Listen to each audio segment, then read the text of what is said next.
1991 সালের 29 এপ্রিলের ভয়াল ঘূর্ণিঝড় মেরিয়েন স্মরণে চট্টগ্রাম প্রেস ক্লাবে আলোকচিত্র প্রদর্শনী অনুষ্ঠিত হয়েছে।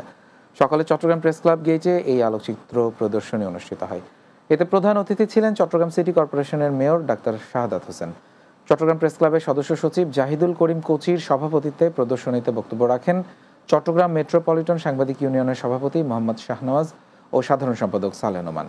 আরও উপস্থিত ছিলেন আলোকচিত্র প্রদর্শনী উপকমিটির আহ্বায়ক গোলাম মাওলা মুরাদ, আলোকচিত্রী সাংবাদিক শিশির বড়ুয়া ও রূপম চক্রবর্তী, দৈনিক দিনকালের ব্যুরো প্রধান Hasan Mukul, Business Bangladesh bureau chief Jahangir Alam সহ অন্যরা।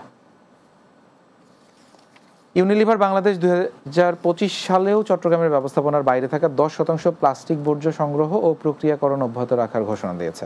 প্রতিষ্ঠানটির বৈশ্বিক টেকসই উন্নয়ন প্রতিশ্রুতির অংশ হিসেবে এই ঘোষণা দেওয়া হয়। দুপুরে চট্টগ্রাম নগরীর একটি 5 তারকা হোটেলে এই অনুষ্ঠানের আয়োজন করা হয়েছে। অনুষ্ঠানে উপস্থিত ছিলেন চট্টগ্রাম সিটি কর্পোরেশনের mayor doctor Shahadat Hossain, chief executive officer Sheikh Mohammad Tauhidul Islam, chief conservancy officer commander IUA Chowdhury, Unilever বাংলাদেশের supply chain director Ruhul Quddus, legal director and company secretary SOM Rashedul Qayyum সহ অন্যরা।